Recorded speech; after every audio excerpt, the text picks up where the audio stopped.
one thing with me is that if somebody's rude to me, I'm not gonna call them back.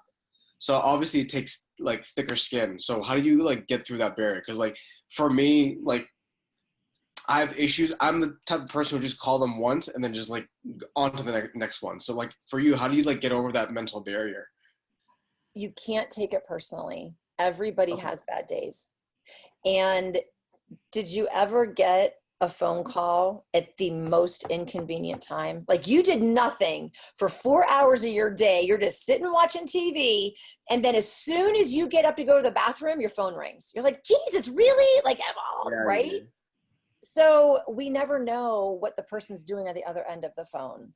And that's what makes phone calls so much more difficult than physically seeing people, because we can't size them up and decide if we want to have a conversation with this one or this Yeah. one. We're just like shooting BBs. Mhm. So we never know when we're going to get somebody at a bad time. And they're having made so many thousands and thousands of phone calls. I do everything like a science experiment. And, I look Mhm. at the fact of, if I never had a conversation with you, you were a deal I never had in the first place. Mhm. So I can't screw up a conversation. Mhm. So when I make that phone call and they hang up on me, or I make that phone call and they're rude to me, I just keep them in the queue. So when Mhm. I dial, when I look at priority, my new leads coming in, and while they're 14 days registered, so new leads coming in, I put them into a queue for 14 days. If I haven't talked to you, I'm calling you. We've changed the call pattern to every 2 days instead of every day. Mhm. So when I go to my list, like Crystal was showing, when we go to that list, we do last call, show most recent last, and whoever is over the 2-day mark is who we call. So I don't even think about the fact that that person hung up on me until after the phone's already ringing. Mhm. Because what I do after the first initial phone call, I let the first one go the entire way to voicemail, because I want to determine, like that one, it was her name on the voicemail. So I know I have a good number. Mhm. So I'm looking for the name on the phone number. I'm looking for a different name on the voicemail, because a lot of times spouses will leave their partner's name on. They'll put their partner's name on, or they'll put their partner's phone number on, but it'll be their name. Or a landline. It could be Bob that registered, but then you call the number and it's Bob and Susan. So if you make that note in there and you say Bob and Susan answers the phone whenever you call back, you go, hey, Susan, I saw you and Bob were looking at home. She's like, then she's gonna feel like she knows you. Mhm. Every dial after the first, though, I only let the dialer ring for 23 seconds.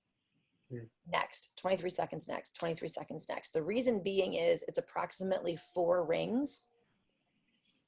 If your cell phone rings much over 4 times, how annoyed are you? Yeah, and they don't want to pick up the phone. Is that what that Exactly. means, I guess? Yeah. Yeah, yeah, Exactly. So not only am I trying to get the dials in to have the conversations, I'm trying to find the people that are going to answer the phone before they're frustrated. Because yeah. what drives me bananas is if I'm on the phone and I see somebody call and I'm like, I'm trying to rush this conversation to get the call, and now I've just rushed Mhm. this conversation and didn't even get to the call. Mhm. Or my daughter has this wonderful habit of, when I go to the grocery store, I have all the bags in my hands, and then that's when my phone rings and I can't answer it because I've got all these bags in my hands. It's just Yeah. always bad timing. So 23 seconds, and it's you can't take it personally. And I'll hang up the phone. I'm like, man, I'm glad I'm not them. How can anybody be that miserable? Yeah.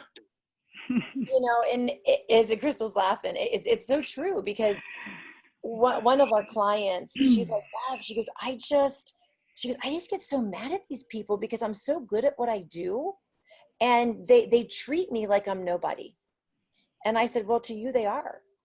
They don't know you. Why would they trust you? All we're trying to do by calling leads is get to them at their convenient time.